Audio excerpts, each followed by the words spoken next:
Land lord cinema ನೋಡಿದ ತಕ್ಷಣ ನನಗೆ ಫಸ್ಟ್ ಡೈಲಾಗ್ ನೆನಪಾಗೋದು 10 ಎಕರೆ ಇರೋನು ಲ್ಯಾಂಡ್ ಲಾರ್ಡೆ, 1 ಇಂಚು ಇರೋನು ಲ್ಯಾಂಡ್ ಲಾರ್ಡೆ ಅಂತ. ಕಮರ್ಷಿಯಲ್ ಸಿನಿಮಾ ಇಷ್ಟಪಡೋರ್ಗೂ ಈ ಸಿನಿಮಾ ಇಷ್ಟ ಆಗುತ್ತೆ.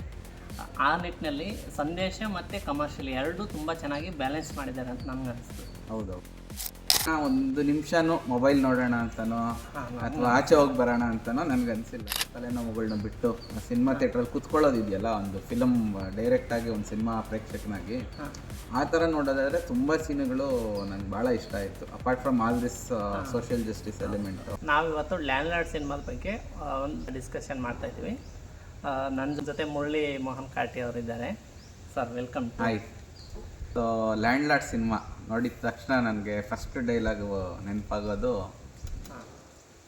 10 ಎಕರೆ ಇರೋನು ಲ್ಯಾಂಡ್ ಲಾರ್ಡೆ, 1 ಇಂಚು ಇರೋನು ಲ್ಯಾಂಡ್ ಲಾರ್ಡೆ ಅಂತ. ನಿಮ್ಗೆ ಯಾವ ಡೈಲಾಗ್ ನೆನಪಿದೆ?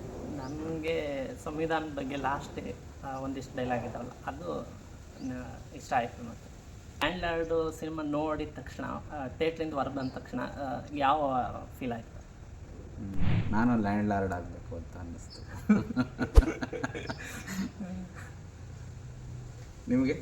ನನಗೆ ಅಂದರೆ ಲ್ಯಾಂಡ್ ಲಾರ್ಡ್ ಆಗೋದಕ್ಕಿಂತ ಎಲ್ರಿಗೂ ಭೂಮಿ ಸಿಗಬೇಕು ಆ ಥರ ಫೀಲ್ ಆಯಿತು. ಅದೇ ಲ್ಯಾಂಡ್ ಲಾರ್ಡು ನನಗೇನು ಅನ್ನಿಸ್ತು ಅಂತಂದರೆ, ಆ ಡೈಲಾಗ್ ಇದೆಯಲ್ಲ, 1 ಇಂಚ್ ಇರೋನು ಲ್ಯಾಂಡ್ ಲಾರ್ಡೆ ಅನ್ನೋದು, ಅಂದರೆ ಅದೊಂದು ರೀತಿ ಒಂದಷ್ಟು ನಾವು ಏನೋ ಒಂದಷ್ಟು ನಮ್ಮದು ಅಂತ ಹೇಳ್ಕೊಳ್ಳುವಂಥ ಒಂದು ಜಮೀನು ಇರಬೇಕು ಅಂತ ಅನಿಸಿದ್ದು. ಒಂದು ರೀತಿ ಅದೊಂದು ಸ್ವಲ್ಪ ಕಾನ್ಫಿಡೆನ್ಸ್ ಕೊಡ್ತು. ಸಿನಿಮಾ ನೋಡಿ ಬಂದಿದ್ದ ತಕ್ಷಣ ಕಾನ್ಫಿಡೆನ್ಸ್ ಕೊಡ್ತು. ಮತ್ತು ಆ ಸಿನಿಮಾದಲ್ಲಿ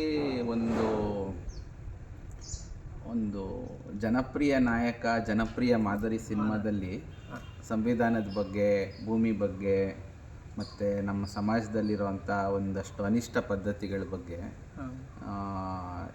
ಹೇಳೋದ್ರ ಜೊತೆಗೆ, ಒಂದು ಜನಪ್ರಿಯ ಸಿನಿಮಾದಲ್ಲಿರಬೇಕಾದ, ಒಂದು ಸಕ್ಸಸ್ಫುಲ್ ಸೂಪರ್ ಹಿಟ್ ಸಿನಿಮಾದಲ್ಲಿರಬೇಕಾದ ಎಲ್ಲ ಅಂಶಗಳು ಅದರಲ್ಲಿ ತಂದಿದ್ದಾರೆ. ಅದರಲ್ಲಿ ತಾಯಿ ಸೆಂಟಿಮೆಂಟ್ ಇದೆ, ಲವ್ ಇದೆ, ಆಮೇಲೆ ಮರ್ಯಾದೆ ಹತ್ಯೆ ಇಶ್ಯೂ ಇದೆ, ಫೈಟ್ಸ್ ಇದೆ, ಒಳ್ಳೊಳ್ಳೆ ಹಾಡುಗಳಿದ್ದಾವೆ, ಒಳ್ಳೆ ಪಿಕ್ಚರೈಸೇಷನ್, ಆ್ಯಕ್ಷನ್ನು ತುಂಬ ಚೆನ್ನಾಗಿದ್ದಾವೆ ಆ ಸಿನಿಮಾದಲ್ಲಿ. ಒಂದು ಸಂದೇಶ ಹೇಳೋದ್ರ ಜೊತೆಗೆ ಕಮರ್ಷಿಯಲ್ ಸಿನಿಮಾ ಇಷ್ಟಪಡೋರ್ಗೂ ಈ ಸಿನಿಮಾ ಇಷ್ಟ ಆಗುತ್ತೆ. ಆ ನಿಟ್ಟಿನಲ್ಲಿ ಸಂದೇಶ ಮತ್ತು ಕಮರ್ಷಿಯಲ್ ಎರಡೂ ತುಂಬ ಚೆನ್ನಾಗಿ ಬ್ಯಾಲೆನ್ಸ್ ಮಾಡಿದ್ದಾರೆ ಅಂತ ನನಗೆ ಅನಿಸ್ತು. ಹೌದೌದು. ಅದೇ ಎಲ್ಲ ಅಂಶಗಳು ಇದ್ದಾವೆ. ಹಂಗಾಗಿ ಸಿನಿಮಾನ ಒಂದು ನಿಮಿಷನೂ ಮೊಬೈಲ್ ನೋಡೋಣ ಅಂತನೋ ಅಥವಾ ಆಚೆ ಹೋಗಿ ಬರೋಣ ಅಂತನೋ ನನಗನ್ಸಿಲ್ಲ. ಒಂದು ಸೀನ್ ಅಂದರೆ ತುಂಬ ನಮಗೆ ಕಾಡುತ್ತೆ ಅನ್ನೋ ಸೀನ್ ಯಾವುದಾದ್ರೂ ಆ ಥರದ್ದಿದೆಯಾ ಅಥವಾ ಇಡೀ ಮೂವಿನೇ? ಇಲ್ಲ, ತುಂಬ ಸೀನುಗಳು, ಅಂದರೆ ಸೀನ್ ವೈಸ್ ನೋಡಬೇಕು ಅಂತಂದರೆ, ಈಗ ಸುಮ್ಮನೆ ಸಿನಿಮಾ ಹೋಗಿ ಒಂದು ಸ್ವಲ್ಪ ಟೈಮ್ ಪಾಸ್ ಆಗಬೇಕು, ಎಂಟರ್ಟೈನ್ಮೆಂಟ್ ಸಿಗಬೇಕು, ಬೇರೆ ಎಲ್ಲ ತಲೆನೋವುಗಳನ್ನ ಬಿಟ್ಟು ಸಿನಿಮಾ ಥಿಯೇಟ್ರಲ್ಲಿ ಕೂತ್ಕೊಳ್ಳೋದಿದೆಯಲ್ಲ, ಒಂದು ಫಿಲಮ್ ಡೈರೆಕ್ಟಾಗಿ ಒಂದು ಸಿನಿಮಾ ಪ್ರೇಕ್ಷಕನಾಗಿ ಆ ಥರ ನೋಡೋದಾದರೆ ತುಂಬ ಸೀನುಗಳು ನನಗೆ ಭಾಳ ಇಷ್ಟ ಆಯಿತು. Apart from all this social justice element. ಈಗ ಉಮಾಶ್ರೀ ಮಾಡಿರೋ ಆ್ಯಕ್ಟಿಂಗು, ಕ್ಯಾರೆಕ್ಟರು, ಆಮೇಲೆ ರಾಜ್ ಬಿ ಶೆಟ್ಟಿ ಮಾಡಿರೋ ಕ್ಯಾರೆಕ್ಟ್ರು, ಒಂದು ವಿಲನ್ನು, ನಾವು ವಜ್ರಮುನಿ ಥರದ ಒಂದು ಕಾಲದಲ್ಲಿ ಏನು ಅವರನ್ನು ನಾವು ಅದ್ಭುತವಾದಂಥ ವಿಲನ್ನಪ್ಪ ಇವರು ಅಂತ ಏನು ಮಾತಾಡ್ತಿದ್ವಿ, ನನಗೆ ಆ ಥರದ್ದೊಂದು ನೆನಪಾಯಿತು. ಆಮೇಲೆ ಮದರ್ ಸೆಂಟಿಮೆಂಟ್ ಸಿನಿಮಾಗಳು ಸಾಮಾನ್ಯ ಯಾವುದೂ ಫೇಲ್ ಆಗಿಲ್ಲ. ಮತ್ತು ಇಲ್ಲೂ ಕೂಡ ಅದು ಕಂಟಿನ್ಯೂ ಆಗಿದೆ.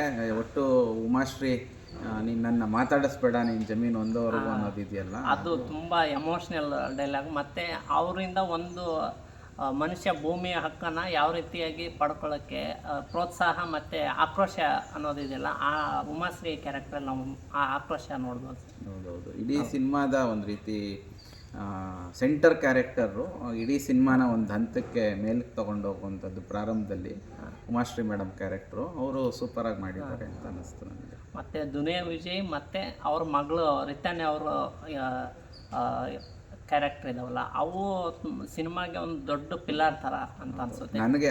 ನಿಂಗೆ ತಮಾಷೆ ಏನು ಗೊತ್ತಾ, ನಾನು ಸಿನಿಮಾಗೆ ಹೋದಾಗ ಈ ಬ್ಯಾಕ್ಗ್ರೌಂಡ್ ಏನೂ ತಿಳ್ಕೊಂಡು ಹೋಗಿಲ್ಲ, ಯಾವ ಸಿನಿಮಾ ಇದು ಏನು, ಜಸ್ಟ್ ಹಂಗೆ ಹೋದೆ. ಒಳ್ಳೆ ಭೀಮಾ ನೋಡಿದ್ದೆ ನಾನು, ವಿಜಯ್ ಅವ್ರದ್ದು. ಈ ಸಿನಿಮಾನು ಏನೋ ಒಂದು ಸ್ವಲ್ಪ ಈ ಥರದ ಆಫ್ ಸ್ಪೀಟ್ ಮತ್ತು ಕಮರ್ಷಿಯಲ್ ಎಲಿಮೆಂಟ್ ಹೆಚ್ಚಿಟ್ಕೊಂಡು ಹೋಗಿರೋ ಸಿನಿಮಾ ಅಂದ್ಕೊಂಡು ಫಸ್ಟ್ ಡೇನೇ ಹೋದೆ. ನನಗೆ ಅವರ ಸ್ವಂತ ಮಗಳು ಇದರಲ್ಲಿ ಆ್ಯಕ್ಟ್ ಮಾಡಿದ್ದಾರೆ ಅಂತಲೂ ಗೊತ್ತಿಲ್ಲ ನನಗೆ.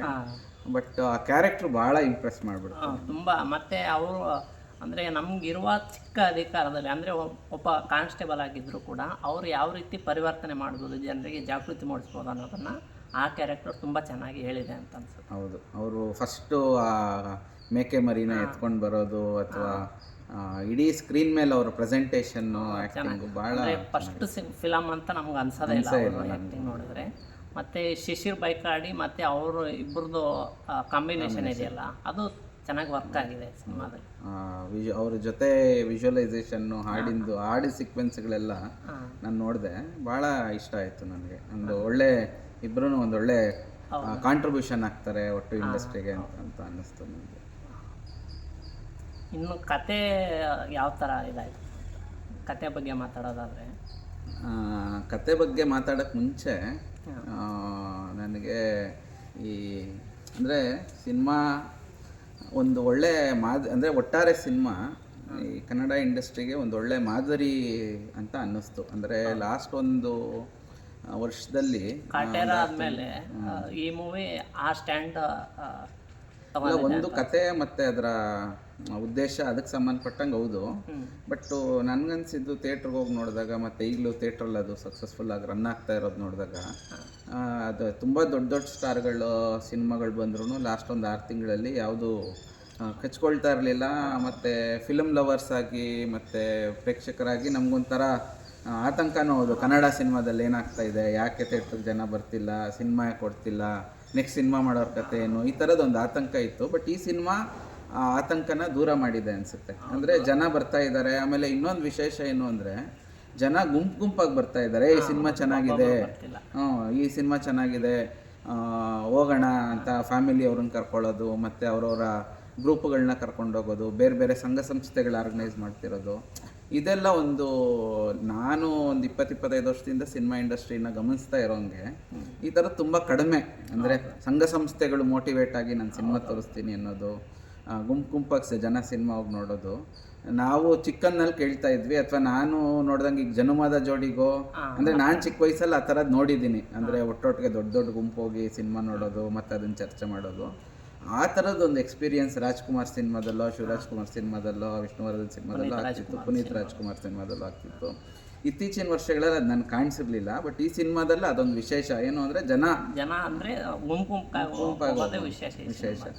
ಅದು ತುಂಬ ನನಗೆ ಒಂದು ರೀತಿ ಆಶ್ಚರ್ಯ ತರಿಸಿರೋದು, ಮತ್ತು ಒಂದು ರೀತಿ ಇಡೀ ಇಂಡಸ್ಟ್ರಿಗೆ ಒಂದು ರೀತಿ ಬೂಸ್ಟರ್ ಥರ ಈ ಸಿನಿಮಾ ಕೆಲಸ ಮಾಡಿದೆ ಅಂತ ಅನ್ನಿಸ್ತಾ ಇದೆ. ದುನಿಯಾ ವಿಜಯ್ ಅವರು ಲಾಸ್ಟ್ ಭೀಮಾ ಸಿನಿಮಾಗೂ ಹಾಗೆ ಕನ್ನಡ ಫಿಲಮ್ ಓಡ್ತಿಲ್ಲ ಅನ್ನೋ ಕಾಲದಲ್ಲಿ ಭೀಮಾ ಎತ್ಕೊಳ್ತು. ಈಗ ಅದೇ ಥರ ಲ್ಯಾಂಡ್ಲಾರ್ಡ್ ಕೂಡ ಆ ಥರ ಕೆಲಸ ಮಾಡ್ತಿದೆ ಅಂತ ಅನ್ಸುತ್ತೆ. ನನಗೆ ಇನ್ನೊಂದು ಅಪ್ರಿಷಿಯೇಟ್ ಮಾಡಬೇಕಾಗಿರೋದು, ಕತೆಗೆ ಹೋಗೋಕ್ಕೆ ಮುಂಚೆ ನಾನು ಗುರು ಶಿಷ್ಯರು ನೋಡಿದೆ, ಅದನ್ನು ಥಿಯೇಟ್ರಲ್ಲೇ ಹೋಗಿ ನೋಡಿದೆ. ಆವಾಗ ಒಂದು ಏನೋ ಒಂದು ಡೈರೆಕ್ಟ್ರ್ ಯಾರು ಅಂತ ಗೊತ್ತಿಲ್ಲ, ಆಮೇಲೆ ಹೋಗಿ ನೋಡಿದ್ದು ಡೈರೆಕ್ಟ್ರು ಗಣೇಶ್ ಅಂತ ಯಾರೋ ಇದ್ದಾರೆ.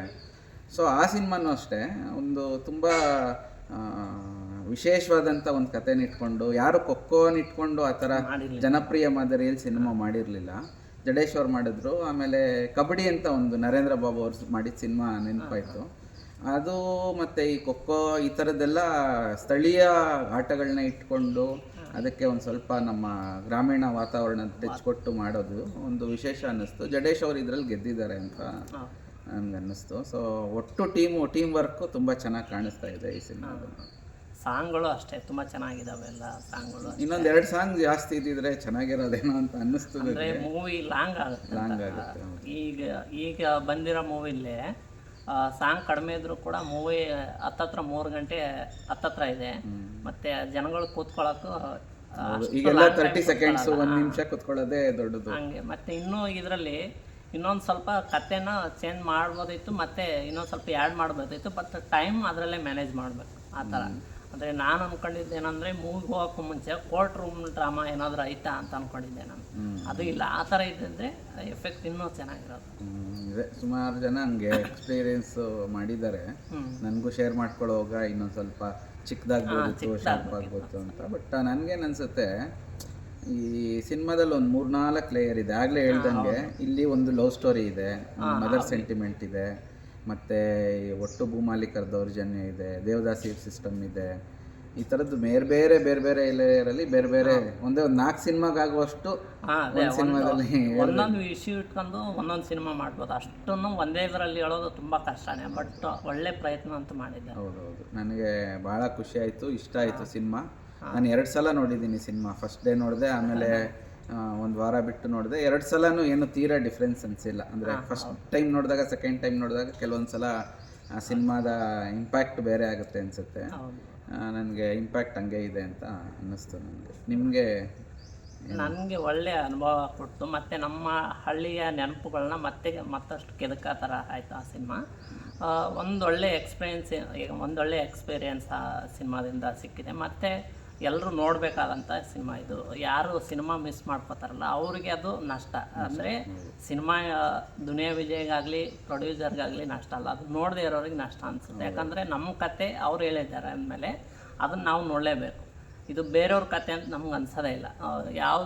ಅಂದರೆ ನಾವು ಹತ್ರದಿಂದ ಒಂದು ಹಳ್ಳಿಯಲ್ಲಿ ಹುಟ್ಟಿ ಬೆಳೆದವ್ರಿಗೆ ಅದು ಕನೆಕ್ಟ್ ಆಗುತ್ತೆ. ಒಂದಲ್ಲ ಒಂದು ಕ್ಯಾರೆಕ್ಟ್ರಲ್ಲಿ ನಾವು ಇರ್ತೀವಿ ಅಂತ ಅನಿಸುತ್ತೆ ಆ ಸಿನಿಮಾ ನೋಡಿ. ನನಗಂತೂ ಒಂದು 4-5 ಜನ ಬಂದು ಫ್ರೆಂಡ್ಸ್ ಹೇಳಿದ್ರು, ಇದು ನಂದೇ ಕತೆ ಇಟ್ಕೊಂಡು ಸಿನಿಮಾ ಮಾಡಿದ್ದಾರೆ ಅಂತ. ಹಂಗೆ ಎಲ್ರಿಗೂ ಇಂಡಿವಿಜುವಲ್ ಆಗಿ ಕನೆಕ್ಟ್ ಆಗೋದಿದೆಯಲ್ಲ, ಅದು ಸುತ್ತಮುತ್ತ ಈಗ ನಾವು ರಿಲೆವೆಂಟ್ ಆಗದಿದ್ರು ನಮ್ಮ ಪಕ್ಕದಲ್ಲಿರೋರಾದರೂ ಆ ಥರ ಇದ್ದೇ ಇರ್ತಾರೆ.